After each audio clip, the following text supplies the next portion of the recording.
로마서 강의 8번째 시간입니다. 죄악으로 오염된 인간은 스스로 하나님과 화목할 수 없으며 구원에 이를 수 없지요. 그 결과 당연히 하나님의 진노를 받아 멸망해야 되는 상황에 이르렀습니다. 이 멸망하여야 할 인간의 구원을 위하여 하나님께서 특별한 일을 행하셨습니다. 그것은 복음 안에 하나님의 의를 나타내게 하신 것입니다. 이 의는 예수 그리스도이십니다. 사람은 복음 안에 나타난 하나님의 의, 즉 예수 그리스도를 믿게 될 때에 하나님과 화목할 수 있으며 구원에 이르게 되는 것입니다. 이것이 지난 시간에 살펴본 로마서의 총 주제인 로마서 1장 16절과 17절에 나타난 말씀이에요. 그 말씀을 우리가 다시 생각해보면, 상기해보면 이런 말씀 아닙니까?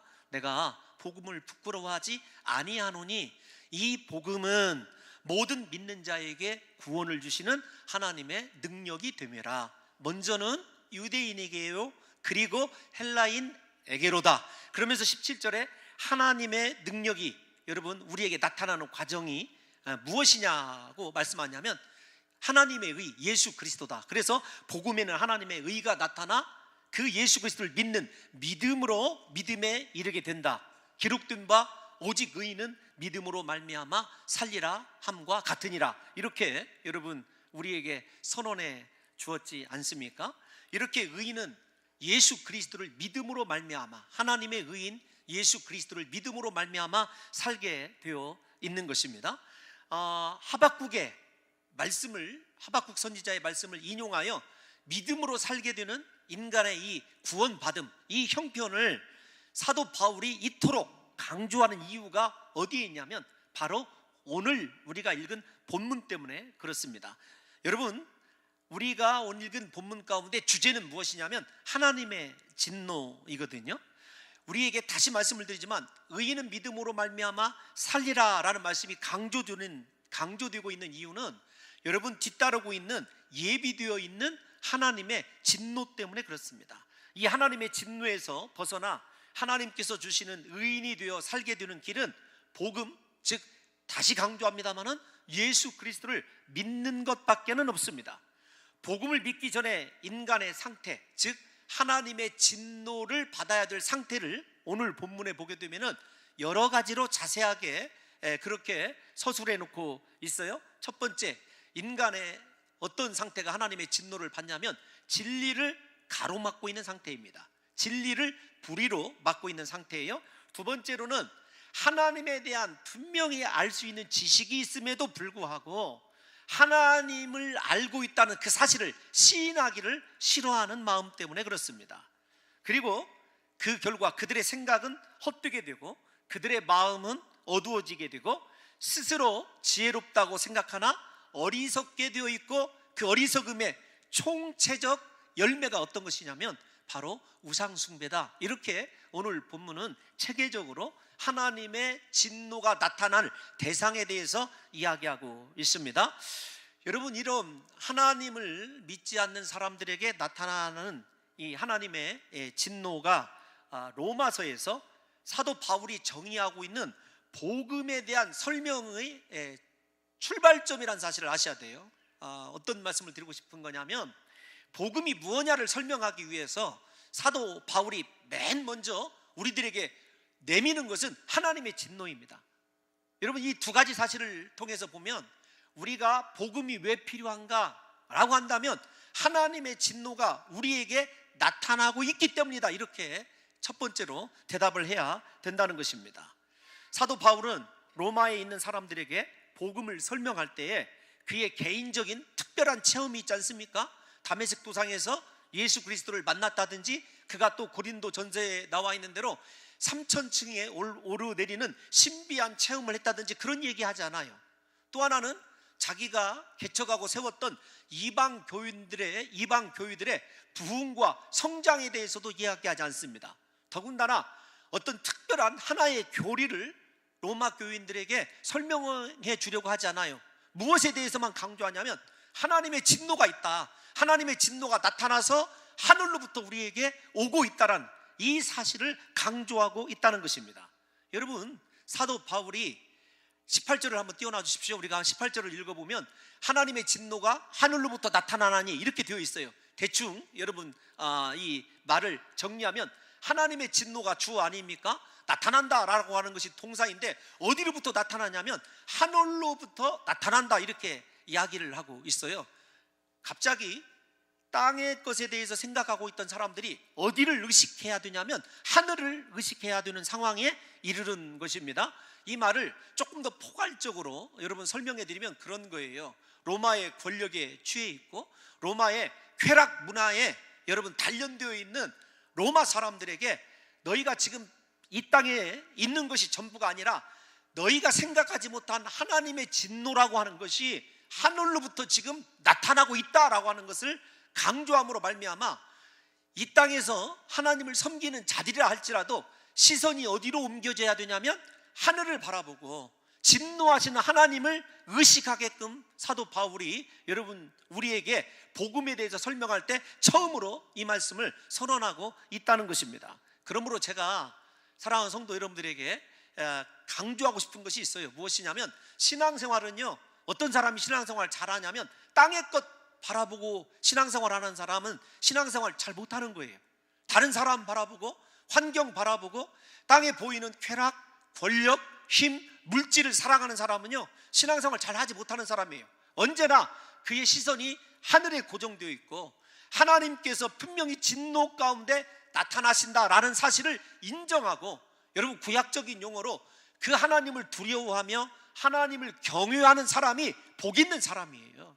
우리에게 지금 로마서를 받아서 읽어보는 로마 교인들의 시선을 사도 바울이 왜 하늘로 옮기려고 하는지를 생각해 보셔서 우리 사랑하는 성도 여러분들과 제가 비록 이 땅을 디디고 살아가지만 언제나 하나님을 두려워하고 진노하시는 하나님의 나타나심이 있다는 사실을 늘 명심하면서 하나님 앞에서 어떻게 살 것인가, 하나님 앞에서 어떻게 신앙생활 할 것인가, 여러분 그 고민을 하시면서 신앙생활의 개념이 이 땅의 개념이 아니라 하늘의 개념으로 그렇게 바뀌는 역사가 있으시기를 예수님의 이름으로 축원합니다. 여러분, 이 하나님의 진노라고 하는 주제를 가지고 신학자들이 무려 100년 넘게 하나님은 과연 진노할 수 있는 것인가 라는 그 본질적인 문제에서부터 시작해서 하나님의 진노가 과연 있다면 어떤 것이냐, 많은 논란들이 있어요.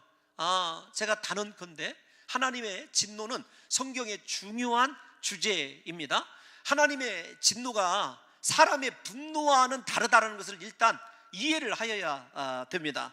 여러분, 하나님의 진노는 완전하신 하나님의 품성에서 나오는 것으로 범죄한 인간을 향한 판단의 열매, 이렇게 이야기하는 것이 하나님의 진노예요. 그러니까 옛날에 사랑이신 하나님에게 진노할 수 있느냐, 하나님이 진노하는 성품이 있을 수 있느냐, 이런 논란들이 있었어요. 제가 다시 말씀드리지만 하나님의 진노도 하나님의 중요한 여러분 품성 가운데 하나라는 사실을 아셔야 돼요. 그럼에도 불구하고 그 진노는 우리 인간의 혈기나 분노와 다르다는 사실을 인정하셔야 됩니다. 이것을 참 재미있게 설명해 놓은 신학자가 있어요. 존 모레이라고 하는 신학자가 진노를 하나님의 거룩하심에 모순되는 것에 대하여 하나님의 존재에서 우러나오는 거룩한 반발, 즉 거룩하신 하나님에 대하여 우리 인생이 모순되게 행하는 것을 하나님께서 거룩하게 반발하시는 거예요. 이것을 또 어느 목사님이 아주 쉽게 이런 식으로 얘기를 해놨더라고요. 어떻게 얘기를 해놨냐면 우리가 하나님과 합하여져서 동행하기 위해서는 하나님의 거룩에 우리가 이르러야 되거든요. 하나님이 우리에게 요구하시는 것은 거룩밖에 없습니다. 그런데 여러분, 범죄한 인생에게 하나님이 찾아오셨다가 그 범죄하여 거룩을 잃어버린 그 인생에게서 반발하여 튕겨져 나가는 상황, 이게 여러분 하나님의 진노라는 거예요. 어떤 거냐면 우리가 이 테니스 공 같은 거 벽에다 이렇게 때리면 다시 반발돼서 나오지 않습니까? 하나님께서 우리에게 요구하시는 것은 거룩인데 거룩이 없는 사람들에게서 하나님이 튕기져서 나오시는 그 상황을 하나님의 진노다. 제가 볼 때 맞은지 맞지 않은지는 모르겠지만 나름대로 재미있게 설명을 했더라고요. 사랑하는 성도 여러분들과 제가 이 시간에 나는 하나님의 진노에 대해서 어떻게 생각하고 있는지를 좀 생각해 보았으면 좋겠습니다. 그런데 여러분, 신약 성경에서는 하나님의 진노를 크게 두 가지 단어로 설명을 합니다. 구약에서는 하나님의 진노를 설명할 때 약 20가지 단어로 하나님의 진노를 설명해 놨어요. 근데 그 20가지의 진노가 앞에서 말씀드린 대로 거룩이 아닌 것에 대한 하나님의 거룩한 반발이다, 이렇게 여러분들이 정리하시면 되고요. 신약에서는 하나님의 진노가 두 가지 단어로 쓰여지는데, 하나는 티모스라고 하는 단어입니다. 이 티모스라고 하는 단어는 격렬한, 혹은 어떤 뜻이냐면요, 맹렬한 열기 안에 있는 상태, 격렬하게 숨이 가쁜 상태, 그런 상태예요. 그런데 이 단어는 대부분 다 어디에서 쓰여져 있냐면 요한계시록에서 쓰여져 있습니다. 하나님의 최후의 심판이 인간에게 임하는 상태 얘기할 때 하나님의 진노, 그때는 티모스예요. 딱 한 차례만 요한계시록 아닌 곳에서 이 티모스라고 하는 단어가 쓰여져 있고, 요한계시록에서만 이 하나님의 맹렬한 진노하는 모습이 쓰여져 있어요. 그러면 오늘 우리가 읽는 이 하나님의 진노는 다른 말로 이 원어로 보게 되면 오르게라고 하는 단어예요. 어떤 거냐면 제가 이 오르게라는 단어를 이렇게 설명할 수 있습니다. 우리도 몇 년 전에 이 봉동에서 가까운 용담에 지난해 댐을 막아뒀어요. 여러분, 댐이 이렇게 건설되었다고 해서 바로 모든 물이 다 차는 것 아니지 않습니까?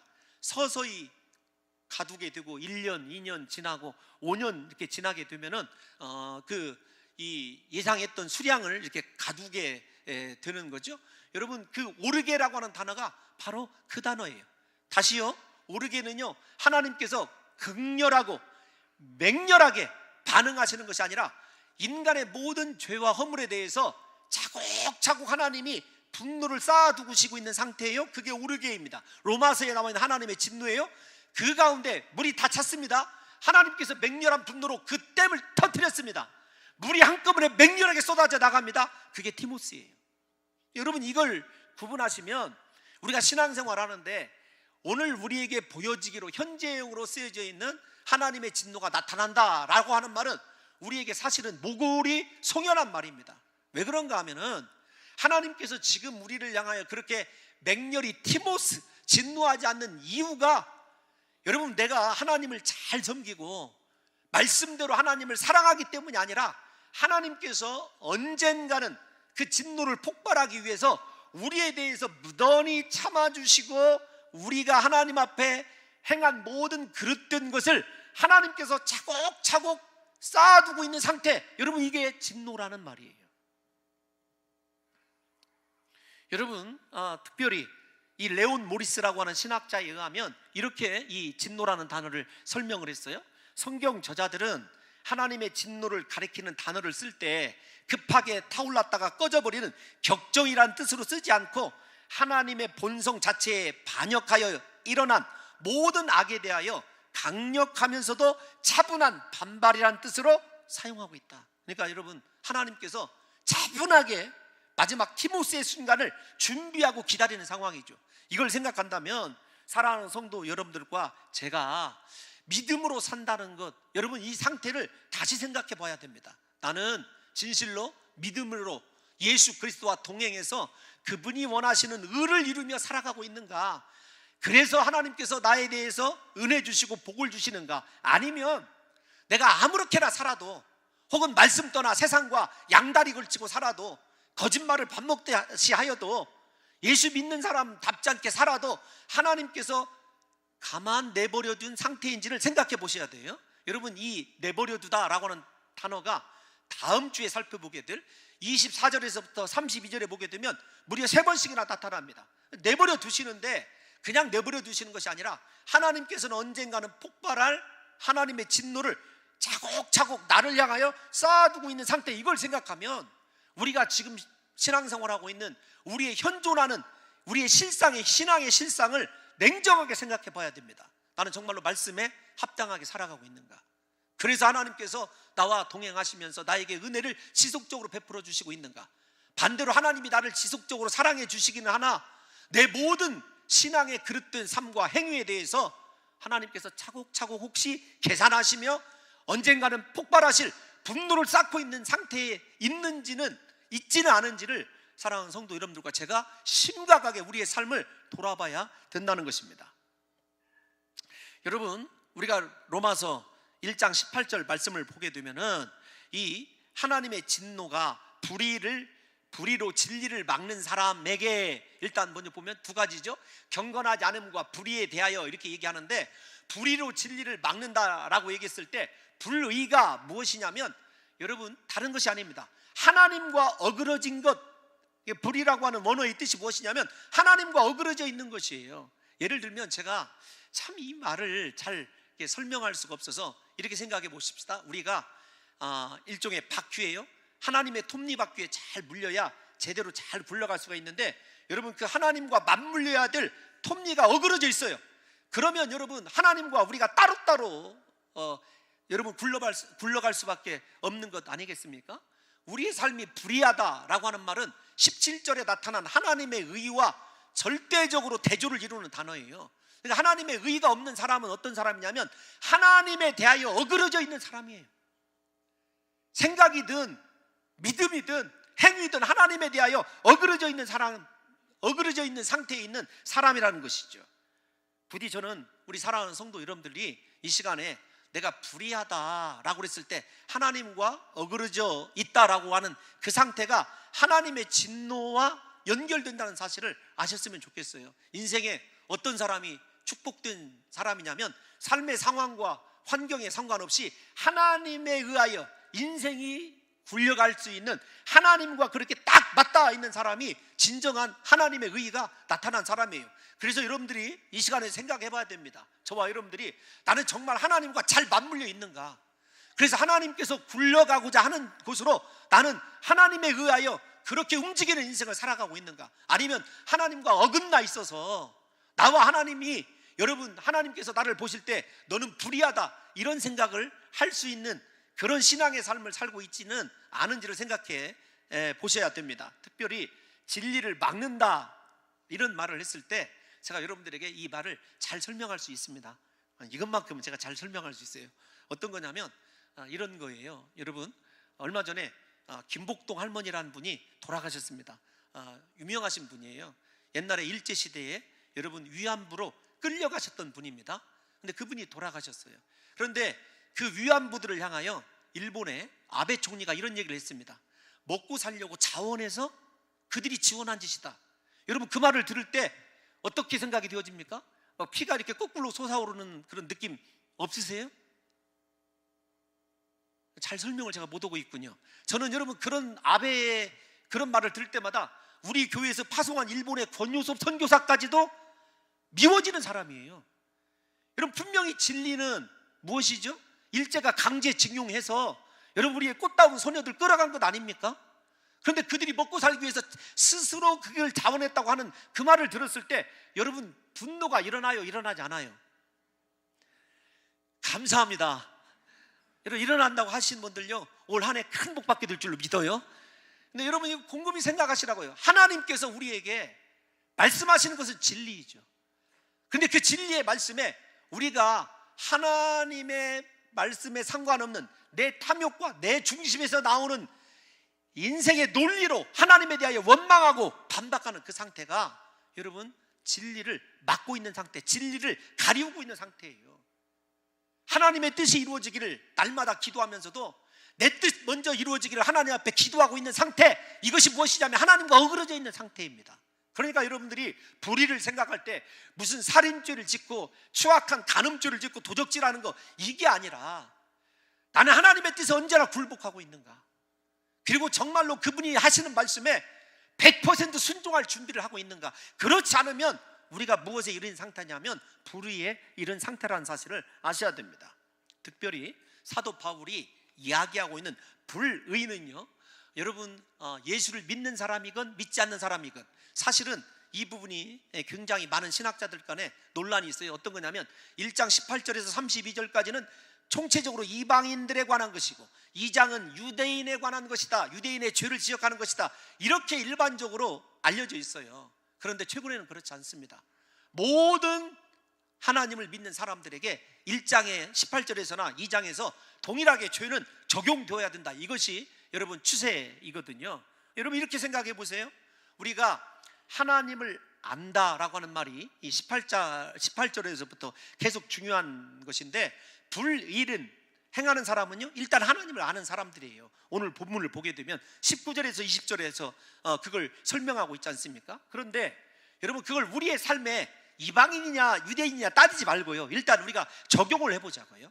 하나님을 지식적으로, 그리고 하나님을 존재적으로 알고 있는 사람들, 여러분 우리 가운데 있을 수 있습니다. 제가 드리고 싶은 말씀은 아는 것이 중요한 것이 아니라 하나님을 알고 있느냐, 하나님을 믿고 있느냐, 이 문제를 우리가 생각해 보자는 거예요. 우리가 불의한 자가 되지 않으려면요, 하나님을 알아서는 안 돼요. 하나님을 믿는 거예요. 하나님을 믿는다라고 하는 단어는요, 피스토스라고 하는 단어는 우리의 전인격을 그분 안으로 던져 넣는 것이 믿음이에요. 여러분, 그래서 믿음은 의인이 믿음으로 말미암아 의인이 되어 살아가게 되어 있는 거거든요. 그런데 생각해 보십시오. 하나님을 알고만 있는 사람들은 하나님을 향하여 직접적으로 불의를 행하기도 하지만, 이들 가운데 하나님을 의식하여 스스로 다른 사람에 비하여 윤리적인, 신앙의 윤리적인 월등감을 가지고 나는 다른 사람보다 탁월하게 신앙생활을 하고 있어, 하나님과 상관없이 알고는 있는데 하나님께 나갈 때 진정한 믿음이 아니라 어떤 공로사상을 가지고 나가려고 하는 사람도 있습니다. 또 하나는 더 나아가서 하나님을 두려워하는 마음이 있기는 해요. 그런데 그 두려워하는 마음 때문에 형식적이고 껍데기뿐인 종교적 행위와 절차만 거듭하는 어리석은 사람도 있을 수 있다는 거예요. 여러분, 이 사실을 좀 생각해 보면 나는 하나님을 아는 사람인가, 하나님을 믿는 사람인가? 하나님을 믿는 사람은요, 어떤 신앙의 탁월함이라든지 인간적 행위적 요소로 하나님께 나가지 않아요. 오직 나 같은 죄인을 구속하여 주신 예수 그리스도 십자가 은혜에 매여서 살아가게 되어 있는 거죠. 일단 이 부분은 우리가 이렇게 생각을 하시고, 오늘 본문에서 두 번째 주안점, 사도 바울이 주요하게 생각하는 사람들은 하나님을 도저히 알지 못한다고 발뺌할 수 있는 가능성이 있는 사람들이, 그 사람들의 불의함입니다. 이러한 사람들을 향하여 사도 바울은 하나님에 관한 모든 지식은 하나님의 창조 세계인 자연들을 통하여 충분히 알 수 있도록 계시되어 있다, 이렇게 얘기를 합니다. 우리 다 같이 19절에서 20절을 한번 읽어보겠습니다. 시작. 이는 하나님을 알만한 것이 그들 속에 보임이라 하나님께서 이를 그들에게 보이셨느니라. 창세로부터 그의 보이지 아니하는 것들, 곧 그의 영원하신 능력과 신성이 그가 만드신 만물에 분명히 보여 알려졌나니 그러므로 그들이 핑계하지 못할지니라. 아멘. 제가 여러분들에게 자연 계시란 말을 쓸 거예요.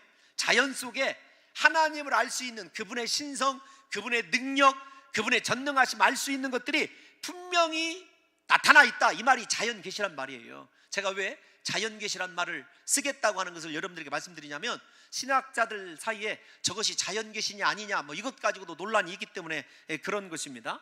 중요한 것은 여러분, 자연을 통하여 인간은 하나님이 존재하신다는 것, 하나님은 선하시다는 것, 그 하나님은 전능하시다는 사실을 알 수 있다라는 거예요.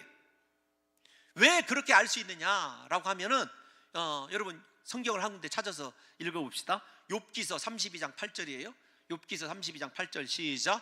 그러나 사람의 속에는 영이 있습니다. 전능자의 숨결이 사람에게 깨달음을 주신다, 이렇게 얘기를 하고 있어요.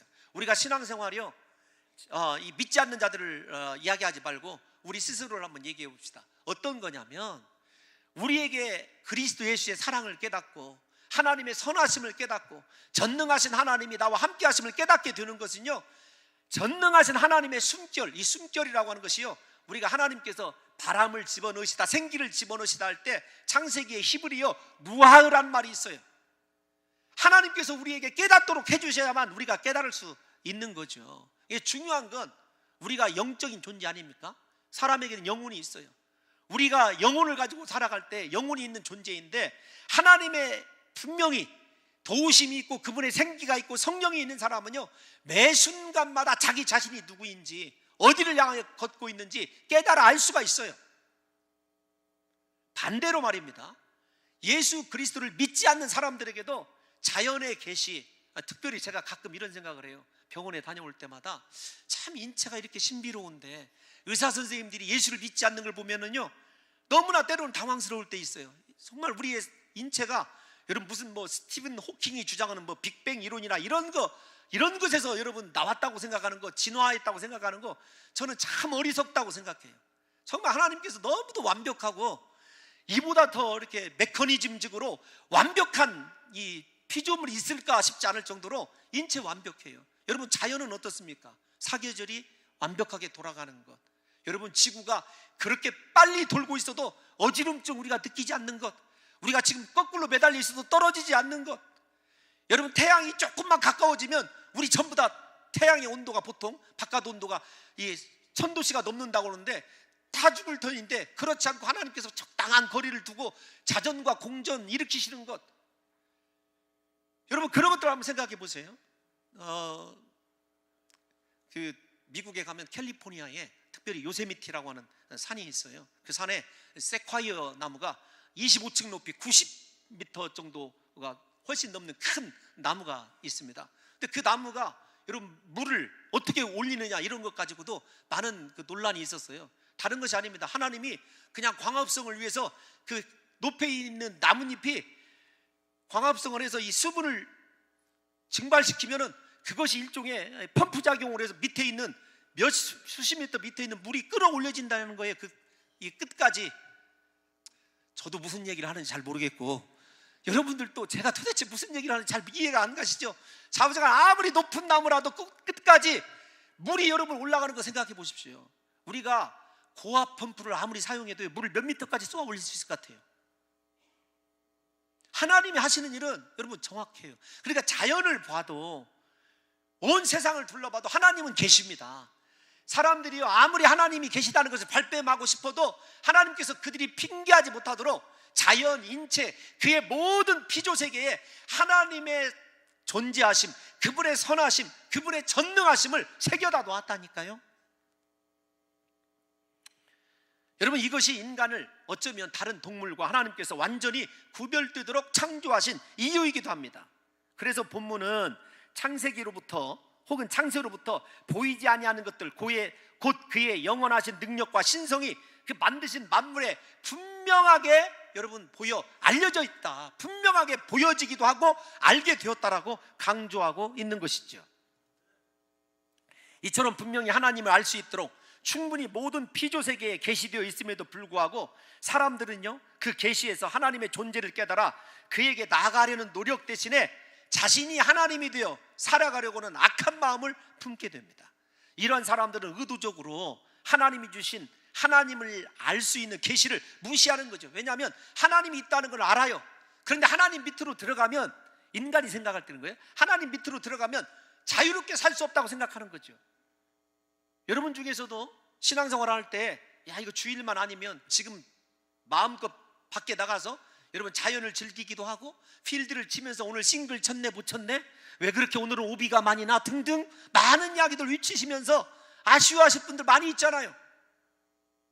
내 마음대로 좀 살고 싶고 하나님이 불편하고 말씀이 있다는 것 분명히 두렵긴 한데 그 말씀대로 살아내야 되니까 짜증스럽고 힘들어하는 사람들 없냐고요. 여러분, 그런 사람들에게 핑계치 못할 하나님께서 진노를 핑계치 못하게 하시고 예비해 놓고 있다는 것입니다. 그들은요, 전혀 하나님에 대한 지식이 없어서 믿기를 거부한 것이 아닙니다. 하나님이 계시고 분명히 그분이 창조세계를 창조했다는 걸 알면서도 자신이 왕이 되어 살고 자신의 탐욕과 자신 안에 있는 욕심을 이루고자 하나님의 말씀을 거부하는 거예요. 그들을 향하여 하나님께서 진노를 예비해 놓으셨다는 거죠. 그런 의미에서 사랑하는 성도 여러분들은 말씀을 지키고 하나님께 예배하고 하나님과 동행하는 것이 인생의 즐거움이고 행복인 줄 여러분 진실로 믿고 신앙생활 하는지, 아니면 부담이고 주일날 돌아오는 것이 왜 그렇게 빨리 돌아와 등등등, 여러분 이렇게 생각한다면 우리 또한 나타나고 있는 하나님의 진노의 대상이라는 사실을 아시고 우리 삶의 방향을 돌이켜야 됩니다.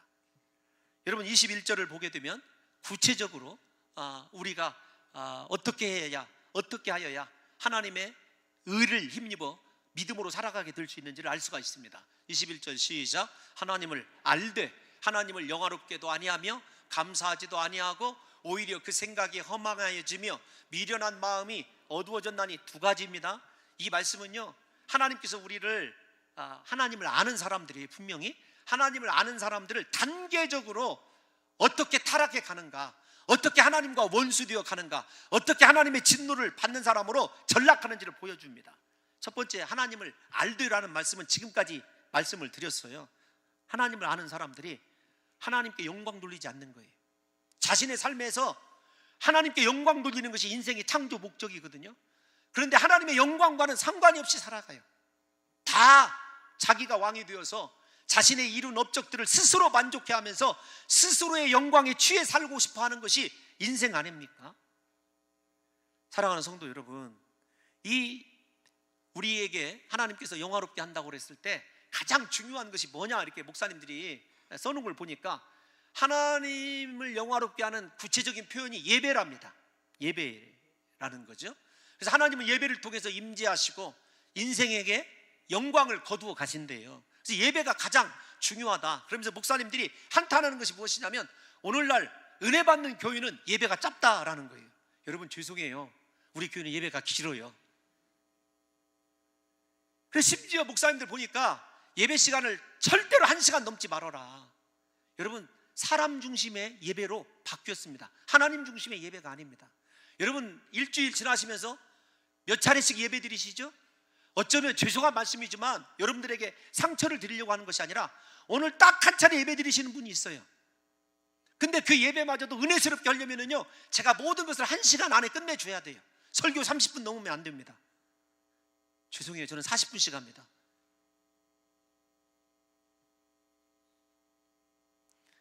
뿐만 아닙니다. 우리가 잘 아는 거, 예배를 제외하고도 우리가 한번 생각해 볼까요? 예배를 제외하고도 이 예배 이야기를 해야 되는데 굉장히 마음이 아프더라고요. 과연 이 예배만 예배인가 이렇게 질문하실 분도 있는데 맞습니다. 삶도 예배예요. 삶에서 하나님을 얼마나 의식하고 살아가느냐고요. 한 주간 동안 사실 때 여러분 하나님 몇 번이나 생각하고 사세요? 말씀을 몇 번이나 묵상하고 살아가시냐고요. 고린도전서 10장 31절 볼까요? 다 같이 시작. 그런즉 너희가 먹든지 마시든지 무엇을 하든지 다 하나님의 영광을 위하여 하라. 여러분, 기본적인 본능에 입각한 생활이든지 아니면 의도적이고 지식적인 생활을 하든지 다 모든 것이 하나님의 영광과 연관이 되어 있어야 돼요. 내가 가사 일을 하든지 학교에서 여러분 공부를 하든지 아니면 내 사업터에서 일터에서 일을 하든지 이것이 하나님의 영광이라고 하는 확신이 있느냐고요. 우리는 하나님을 기억하지 않습니다. 하나님께서 은혜 주셔서 여러분들이 이만큼 살게 해주셔도요, 그분께 절대로 영광 돌리지 않아요. 입으로는 맨 순간에 하나님의 영광인 것 같은데 나중에 가면 그 영광을 다 도둑질을 하다가 내 것으로 삼아서 살아가는 사람들이 우리 인생이라고요. 이 세대의 특징이 무엇인 줄 아십니까? 하나님의 영광을 위하여 살아가는 것이 아니라 오직 자기의 영광만을 위하여 살아가는 것입니다. 그리고 스스로의 영광에 취해서 하나님이 주신 삶의 이유와 목적을 잃어버리고 살아가는 거죠. 이것이 하나님의 진노에 이른 상태예요. 하나님의 진노가 다른 것이 진노가 아닙니다. 내 인생의 목적이 무엇인지, 하나님이 내게 부탁하신 비전이 무엇인지, 하나님이 내게서 원하시는 영광이 무엇인지 모르고 살아가게 되어 있다니까요. 그저 1시간 벤치 워머가 되어서 자리 대표다 떠나가면 그것이 예배이고 영광이라고 생각하는 오늘날 우리의 삶의 모습으로요, 철저히 여러분 깨져서, 내가 깨트려서 오직 하나님의 영광을 위하여 정말로 모든 것 무엇을 하든지 그분께 영광을 돌리는 삶을 살아내야 된다는 거죠. 또 하나 특징이 어떤 거죠? 21절 계속 띄워놔 주십시오. 하나님을 영화롭게 하지 아니합니다. 그 다음에 나타나는 것이 감사하지도 않는 거예요. 감사하지 않습니다.